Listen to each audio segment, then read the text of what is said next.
सर्व विद्यार्थी आणि पालकांना नमस्कार.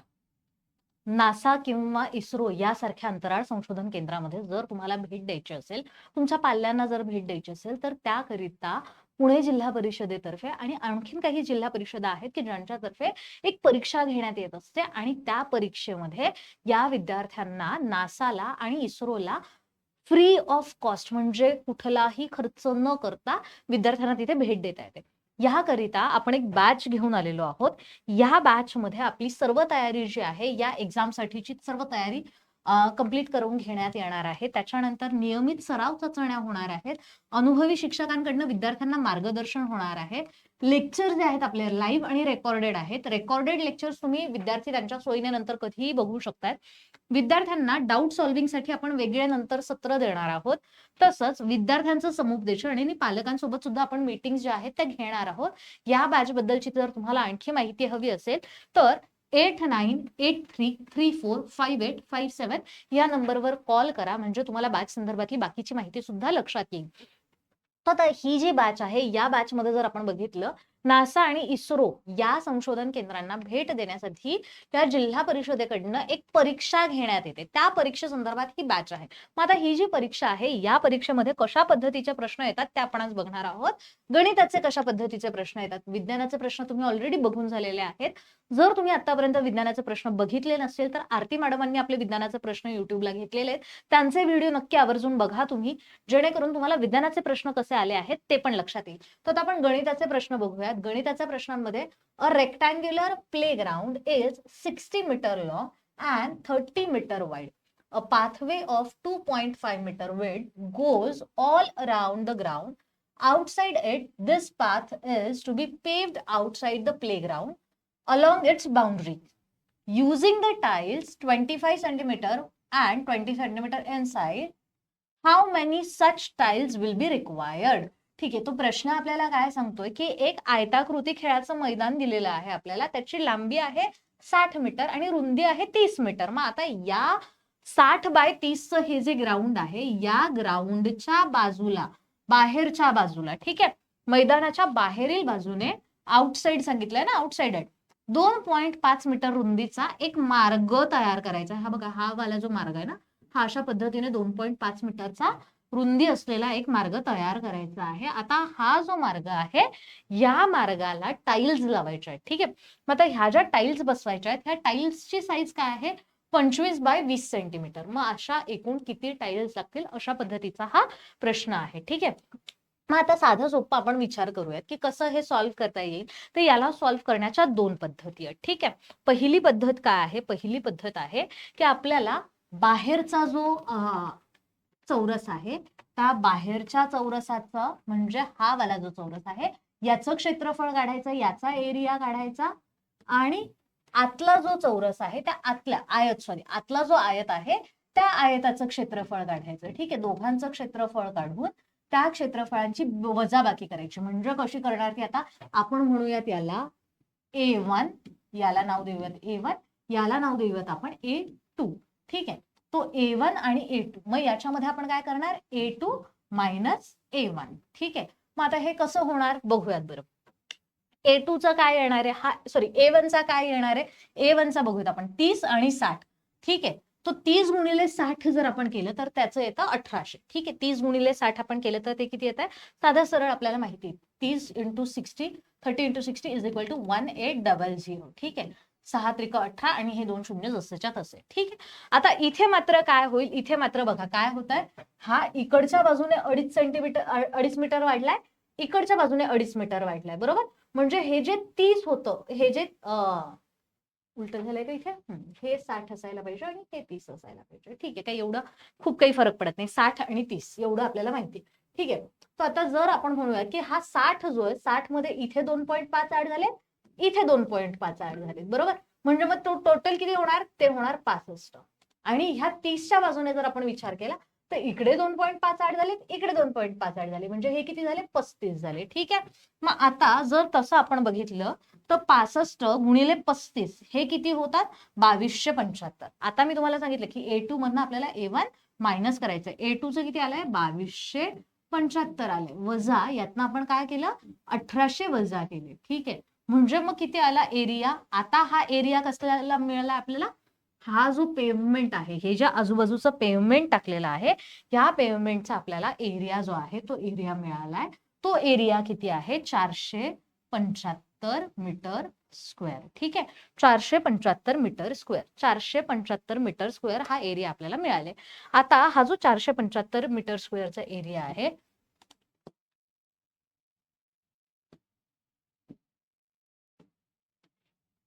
चारशे 75 मीटर स्क्वेअरला जर समजा आपल्याला सेंटीमीटर स्क्वेअर मध्ये करायचं असेल तर त्याला आपल्याला गुणाकार करावा लागणार आहे. कशाने करावा लागणार आहे गुणाकार, 475 गुणिले 100 गुणिले 100.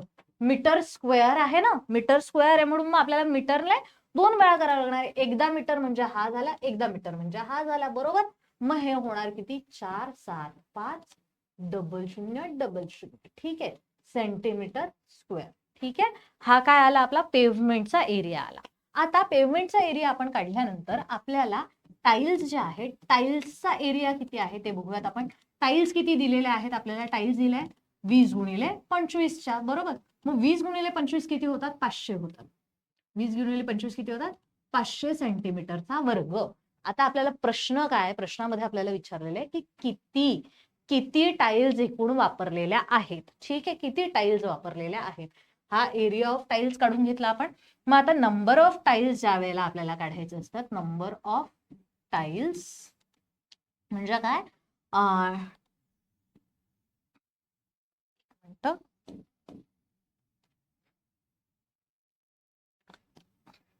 टाइल्स, टाइल्स किती आहेत, टाइल्स जर आपल्याला काढायचे असतील तर याच्याकरता आपण काय करणार, याच्याकरता आपण हा जो आलेला आहे हा भागिले हा. ठीक आहे, 4750000 डिवायडेड बाय 500. 00 कट झाले. ठीक आहे, आता 5ने आपण भाग देऊयात. 5 1 5, 5 1 5, 5 2 10, 5 3 15, 5 9 45, 5 9 45, 2 उरले, 5 5 25 आणि हे 2 शून्य. म्हणजे एकूण टाइल्स किती लागणार आहेत, 95 आणि 00. ठीक आहे, एकूण टाइल्स,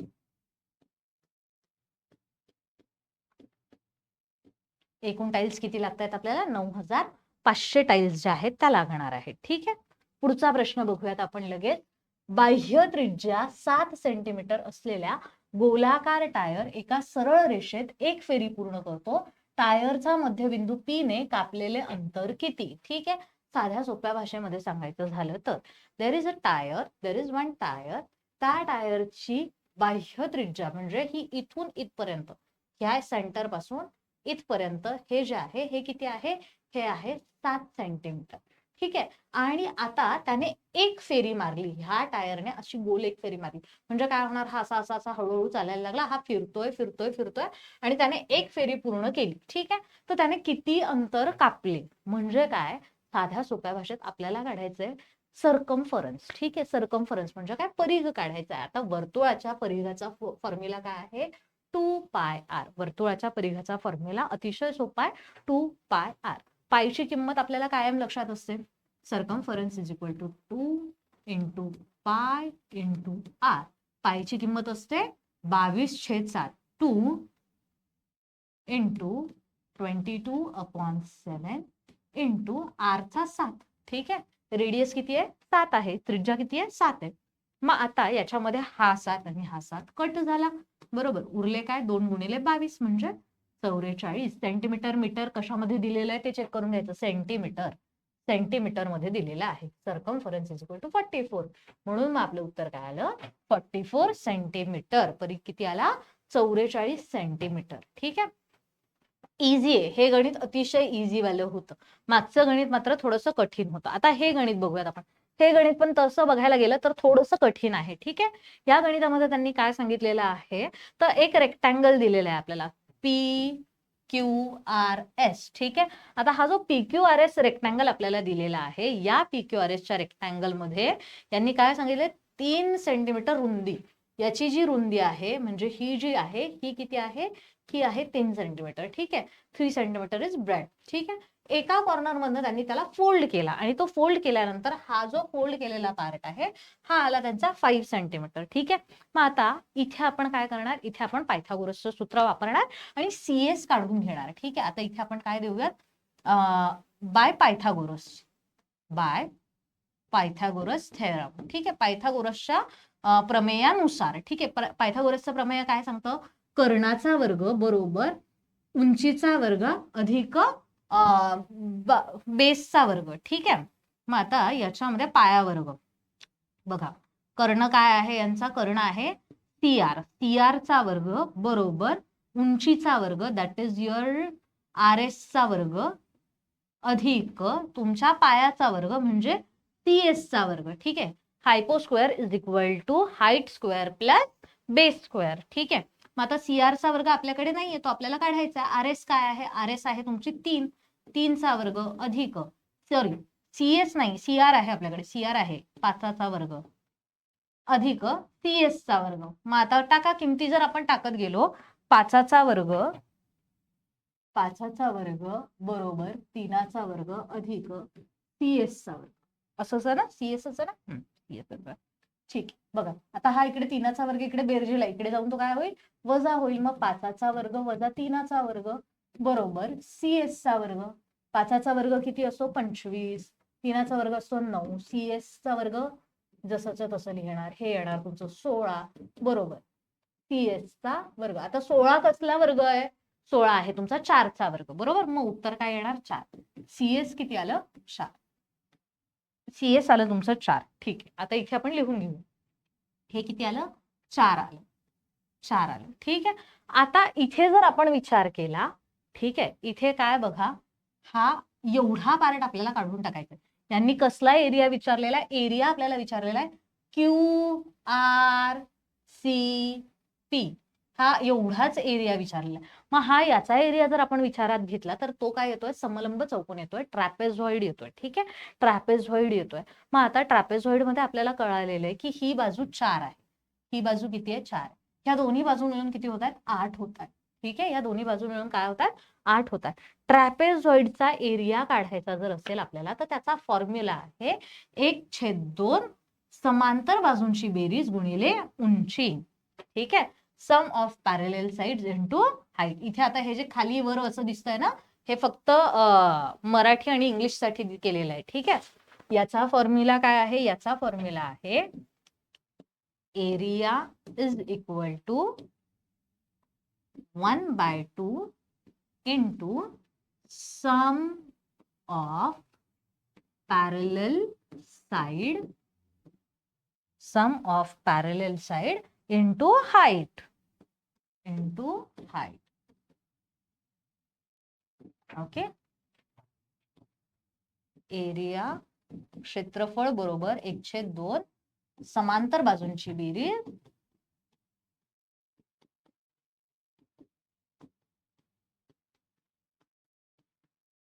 गुणिले उंची.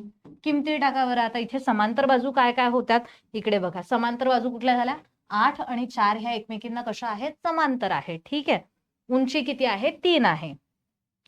करूयात आपण आता, इथे बघा बरोबर 1/2 गुणिले समांतर बाजू 8 अधिक 4 गुणिले उंची आहे 3. करा बरं, आता हे इकडे घेऊयात आपण सॉल्व्ह करायला. 1/2 एरिया बरोबर 1/2 गुणिले 8 अधिक 4 किती होतात 12 गुणिले 3. आता हे करूयात, बेक बे बेसक 12, 6 गुणिले 3 येतील 18, 18 एरिया इज इक्वल टू 18. काय आहे, सेंटीमीटर मध्ये आहे का, हे सेंटीमीटर मध्ये आहे ना, सेंटीमीटर मध्ये असल्यामुळे मग 18 सेंटीमीटरचा वर्ग. बघा बरं दिलंय का, 18 उत्तर दिलंय का, हे इकडे 18. ओके, तो अशा पद्धतीने तुम्हाला प्रश्न जे आहेत ते विचारले जात असतात या परीक्षेला. चला पुढचा प्रश्न बघू आपण आता. ओके, आता ह्या पुढच्या प्रश्नामध्ये जर आपण बघितलं तर यांनी आपल्याला दिलंय की 2 चौरस आहेत, 2 चौरस आहेत. एका चौरसाची साइड आहे, there are 2 squares, one square has a side of 6 and another square has a side of 8. ठीक आहे, ही जी आहे ए आहे 6 आणि बी जी आहे ती आहे 8. आणि मग अशा याच्यामध्ये आपल्याला सी जो आहे तो सी फाइंड आउट करायचा आहे. ठीक आहे, मग आता इथे आपण काय करणार, इथे परत आपण पायथागोरसचा थेरम यूज करणार. पायथागोरसचा थेरम कुठे कुठे यूज होतो, जिथे कुठे आपल्याला राईट अँगल ट्रायंगल काटकोन त्रिकोण दिसेल त्या ठिकाणी आपण पायथागोरसचा थेरम वापरतो. 6 आणि 8. ठीक आहे, आता पायथागोरसचा थेरम मी तुम्हाला थोड्या वेळापूर्वीच सांगितला होता, ही याला आपण नाव देऊयात ए ऑलरेडी यूज केलेला आहे, एम आणि एन. ठीक आहे, मग आता एम एन चा वर्ग बरोबर हा 6चा वर्ग अधिक 8चा वर्ग. बरोबर, 6चा वर्ग काय येतो, 6चा वर्ग येतो 36. 8चा वर्ग काय येतो, 8चा वर्ग येतो 64. ठीक आहे, किती होतील यांची बेरीज, यांची बेरीज होणार 100. ठीक आहे, यांची बेरीज किती झाली, 100 झाली. म्हणजे आपल्याला बाजू मिळाली. एम एन काय आहे, एम एन बरोबर आता 100 हा वर्ग आहे, एम एन चा वर्ग 100 आहे. मग एम एन काय येईल, एम एन आली तुमची 10. एम एन आली तुमची 10. मग आता 10 जर एम एन आलेली आहे तर सी जो आहे, सी चा एरिया काय येणार, सी चा एरिया येणार तुमचा 10चा वर्ग म्हणजे 100. ओके, इतकं इझी वालं होतं हे, इतकं इझी होतं. फक्त काय होतं की आपण बघतो आणि घाबरून जातो, घाबरलं की मग संपलं सगळं. ओके, छान.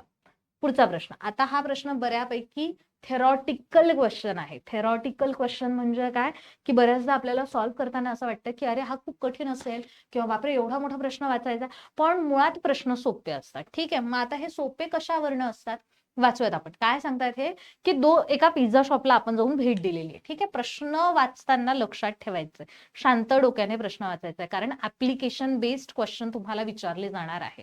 त्या गोष्टींचा जे काही नॉलेज तुम्ही शिकता आहात त्या शिकण्याचा उपयोग कुठे होतो त्या पद्धतीने तुम्हाला प्रश्न विचारले जाणार आहेत. जसं आता इथे आपण मागच्या गणितामध्ये बघितलं की टायर होता, टायरची त्रिज्या आपल्याला दिलेली होती, त्याचं सर्कम्फरन्स आपण काढलेला आहे. तसंच इथे आपल्याला एरिया काढायचा आहे. पण मग तो एरिया काढताना त्यांनी प्रश्न कसा दिलाय, तर त्यांनी सांगितलं की समजा तुम्ही एका पिझ्झा शॉपमध्ये गेले, तिथे तुम्हाला 2 पिझ्झाज आहे, 2 पिझ्झाचे ऑप्शन आहे. एक पिझ्झाचा रेडियस नाही सॉरी डायमीटर दिलेली आहे, यांनी व्यास दिलेला आहे. एकाचा व्यास आहे 9 सेंटीमीटर, दुसऱ्याचा व्यास आहे 5 सेंटीमीटर. ठीक आहे, आता जो 9 सेंटीमीटर आहे त्याची किंमत आहे 500 रुपये आणि जो 5 सेंटीमीटर वाला आहे त्याची किंमत आहे 200 रुपये. तर मग खालील दिलेल्या विधानांपैकी बरोबर विधान कुठलं. आपल्याला वाटतं बापरे बापरे बापरे किती कठीण आहे. ठीक आहे, पण मग काय होईल, साधं सिंपल आपण करूयात ना, एकदम साधं सिंपल करूयात. काय आहे बघा इथे, आता आपण याला म्हणूयात 5 सेंटीमीटर ज्याचं डायमीटर आहे तो वाला आपण इकडे घेऊयात आणि 9 सेंटीमीटर ज्याचं डायमीटर आहे तो वाला आपण इकडच्या बाजूने घेऊया. ठीक आहे, म्हणजे आपल्याला काय कळेल, आपल्याला बेसिक काही गोष्टी ज्या आहेत त्या आपल्या हातात येऊन जातील. ठीक आहे, मग आता एरिया जर आपल्याला काढायचा आहे तर एरियासाठी आपल्याला लागते रेडियस. ठीक आहे, एरियासाठी आपल्याला काय लागणार आहे, रेडियस लागणार आहे. मग आता 5 सेंटीमीटर ज्याची डायमीटर आहे त्याची रेडियस काय असणार आहे बाळांनो, त्याची रेडियस असणार 2.5 सेंटीमीटर. अर्धी असते ना रेडियस, डायमीटरच्या अर्धा काय असणार आहे तुमचा रेडियस असणार आहे. तसंच आता इकडे बघा, इथे 9च्या अर्धी किती असणार आहे, 4.5 असणार आहे तुमची रेडियस R2. ओके, मग आता करा एरिया काढायला घेऊयात. ए वन काय येणार आहे बघा, pi r square. Pi r square म्हणजे काय, आता इथे आपण पायची व्हॅल्यू दोघं बाजूंना असणार आहे, त्याच्यामुळे पायची व्हॅल्यू आपण तशीच कॉमन राहू देऊ. पायची व्हॅल्यू काही सॉल्व्ह करत बसायची गरज नाहीये. ठीक आहे, पाय आर स्क्वेअर. ठीक आहे, टाका बरं किमती. पाय जसाचा तसा ठेवला, हा 4.5 इंटू 4.5. ओके, आणि इकडे पाय जसाचा तसा ठेवला इंटू 2.5 इंटू 2.5. ठीक आहे, करा आता हे 2.5 25चा आपल्याला माहिती आहे, 25चा स्क्वेअर काय 625 आहे. पाय जसाच्या तसा ठेवला आणि 625 6.25 दोन ठिकाणी पॉईंट येतात ना, म्हणून मग 2 घरे सोडून आपण काय केला, पॉईंट दिला. ठीक आहे, 6.25. इकडे काय येईल, इकडे आता आपल्याला 45चा काढावा लागणार आहे. 45 इंटू 45 कसा काढतो आपण, 5 5 25 5 4 2 5 चौक 20 आणि 2 22 4 5 20 0 4 2 4 चौक 16 आणि 2 18 5 2 0 2. ओके, 20.25. ओके, इतकं आपल्याला कळायला की एक जो आहे पिझ्झा, एक सिंगल पिझ्झा जो आहे 9 सेंटीमीटर वाला जर डायमीटर असेल तर त्याचा एरिया आहे 20.25 आपण धरूया. ठीक आहे. पायची किंमत तर दोघांकडे आहे त्याच्यामुळे ते आपण कॅन्सल आउट करूया. आणि ज्या ठिकाणी 5 सेंटीमीटर डायमीटर आहे त्याचा जो एरिया आहे तो आहे 6.25 इंटू पाय. पायची value as I said so cancel out होईल. मग आता दोघं ठिकाणी जर आपण तसा विचार केला तर आता इथे बघा 2 5 सेंटीमीटर पिझ्झाचे क्षेत्रफळ हे 1 9 सेंटीमीटर पिझ्झापेक्षा जास्त असेल. इथे बघा 2 5 सेंटीमीटर आणि 1 9 सेंटीमीटर. ठीक आहे, करून बघू आपण. हे जर समजा 2 असतील तर यांचं किती होईल? समजा याला जर आपण मल्टिप्लाइड बाय 2 केलं तर किती होतं ते 12.5. ठीक आहे, आणि इथे काय 20.25. म्हणजे पहिल्या याच्यामध्ये यांचं काय म्हणणं आहे, हे जास्त आहे आणि ते कमी आहे. असं होतंय का बरं? असं होतंय का? नाही होते, असं नाही होते. ठीक आहे, म्हणजे पहिला ऑप्शन गेला. दुसरा ऑप्शन 3 5 सेंटीमीटर पिझ्झाचे क्षेत्रफळ 1 9 सेंटीमीटरच्या पेक्षा जास्त असेल. मग आता 3 जर असलेत समजा याच्या जागेवर 2च्या ऐवजी 3 घेतले. एक मिनिट, आता हे पुढचं काही करत बसायचं नाही. 0.75 होतील हे आणि 6 ते 18. हा 18.75 आले. होतंय का? नाही होते. ठीक आहे, म्हणजे दुसरं जे त्यांनी दिलेलं आहे ते पण चुकलेलं आहे. 1 9 सेंटीमीटर पिझ्झाचे क्षेत्रफळ हे 4 5 सेंटीमीटर पिझ्झापेक्षा जास्त असेल. ठीक आहे, म्हणजे मग आता यांचं काय म्हणणं आहे की याला जर मल्टिप्लाइड बाय 4 केलं तर हे जास्त यायला हवं. ठीक आहे, काय येईल ते 6 7 5 24 24 आणि 1 25 25 येणार आहे.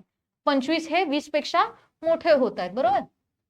म्हणजे नाही, हे पण नाही होणार आहे, हे पण नाही होणार. 1 9 सेंटीमीटर पिझ्झाचे क्षेत्रफळ 2 5 सेंटीमीटर पिझ्झापेक्षा जास्त असेल. ते तर आपण ऑलरेडी केलं ना, आपण ऑलरेडी एस्टॅब्लिश केलं. हे ते जास्त आहे, बरोबर? ह्याचं काय आलं होतं आपलं 12.50 आलं होतं. हे जास्त आहे, हे जास्त आहे, बरोबर? म्हणजे तुमचा आन्सर आलं ड. अशा पद्धतीचे प्रश्न तुम्हाला विचारले जातात. कन्फ्यूज होतो माणूस. तुमच्याकडे वेळ 1च तासाचा आहे. 1 तासामध्ये तुम्हाला 40 प्रश्न सोडवायचे आहेत आणि ते जे 40 प्रश्न आहेत ते 40 प्रश्न तुम्हाला अगदी शांत डोक्याने सोडवायचे आहेत. तर मग अशा वेळेला अशा छोट्या छोट्या चुका झाल्या तर तुम्हाला नासा किंवा इस्रोला जायला चान्स मिळणार नाही. त्याच्यामुळे चुका करायच्या नाही. आता इथे बघा, मिनिट काटा, तास काटा यामध्ये तयार झालेला कोण विशाल कोण असतो तेव्हा घड्याळामध्ये किती वाजलेले असू शकतात? इथे बघा 3 वाजून 22 मिनिटांना. आता इथे बघा, इथे तुम्हाला 3 वाजलेले दिसत आहेत. 3 वाजून 22 मिनिटं म्हणजे किती? 20 22. हा इथे असा काटा असणार आहे. झालाय का? इथे कुठला कोण तयार होतोय? इथे तयार होतोय लघु कोण, अक्यूट अँगल तयार होतोय. त्यांनी विचारलं काय आपल्याला? विशाल कोण किंवा ऑब्ट्यूज अँगल कुठे तयार होईल, बरोबर? इकडे बघा, पुढचं काय आहे? 10 वाजून 2 मिनिटं. हे 10 आणि 10 वाजून 2 मिनिटं इथे येणार, बरोबर? हा कुठला कोण तयार होतोय? हा पण तुमचा अक्यूट अँगल तयार होतोय, म्हणजे हे 2 गेले. 4:45. आता हा 4:45, 4 वाजेला हा इथे आहे, पुढे हा असा थोडासा जाईल आणि 45 म्हणजे इकडे असणार आहे, बरोबर? हा कोण जो तयार होतोय तो होतोय आपला विशाल कोण. पहाटे 2 वाजून 17. 2 वाजून, आता समजा इथे 2 वाजलेले आहेत आणि 17 म्हणजे हे इकडे येणार, थोडस असं इथे येणार. म्हणजे कुठला कोण आहे? इथे पण लघु कोण तयार होतोय. साधं सोपं आहे, अतिशय सोपा प्रश्न आहे. इथे फक्त आपल्याला माहिती पाहिजे की काटकोन कुठे तयार होतोय आणि लघु कोण कुठे तयार होतोय, विशाल कोण कुठे तयार होतोय, कुठला कोण कुठे तयार होतोय. ठीक आहे. आता तुम्ही जर समजा बॅच विकत घेतली तर बॅच मध्ये तुम्हाला मी अतिशय छान शांतपणे सांगेल की प्रत्येक मिनिटामध्ये किती डिग्रीचा डिफरन्स असतो. घड्याळाचा प्रत्येक काटा हा 1 मिनिट पुढे गेला किंवा 2 मिनिट पुढे गेला तर त्यांच्या दोघांच्या मधला जो काही डिफरन्स असतो, जो काही अँगल असतो तो किती डिग्रीचा असणार आहे हे मी तुम्हाला जर तुम्ही बॅच विकत घेतली तर नक्कीच सांगेल. ठीक आहे. तो अशा पद्धतीने आपली बॅच आहे, अशा पद्धतीचे तुम्हाला प्रश्न विचारले जातात. ही बॅच जास्तीत जास्त लोकांनी विकत घ्या, जेणेकरून काय होईल की तुम्हाला सुद्धा नासा आणि इस्रो सारख्या ठिकाणी जाण्याची संधी जी आहे ती संधी मिळेल. आपल्याकडे इग्नाइट पाठशालामध्ये या बॅच सोबतच नवोदयची बॅच आहे, स्कॉलरशिपची बॅच आहे, ऑलिम्पियाडची बॅच आहे, NMMS ची बॅच, NTS ची बॅच, MTS ची बॅच, ह्या सगळ्या बॅचेस, मंथनची, होमी बाबाची, ह्या सगळ्या बॅचेस आपण लॉन्च करतोय. आता याच्यामध्ये जर तुम्ही बघितलं तर नवोदयची जी बॅच आहे ती आपली आता चालू आहे. स्कॉलरशिपची बॅच जी आहे ती आपली 25 मे पासून चालू होते. ऑलिम्पियाडची बॅच आपली 1 जून पासून चालू होते. अशाच पद्धतीने सगळ्या बॅचेस ज्या आहेत त्या आपल्या हळूहळू सुरू होत आहेत. त्याच्यामुळे जास्तीत जास्त लोकांनी याचा फायदा उचलला, जेणेकरून तुम्हाला नक्कीच तुमच्या अकॅडमिक्स मध्ये फायदा होणार आहे. जर तुम्हाला कुठल्याही परीक्षेबद्दल माहिती हवी असेल तर दिलेल्या नंबरवर फोन करा 8983345857. ठीक आहे. नंबरवर कॉल करा म्हणजे तुमचे सगळे जे काही इश्यूज असतील ते सुद्धा सॉल्व्ह केले जातील. थँक्यू.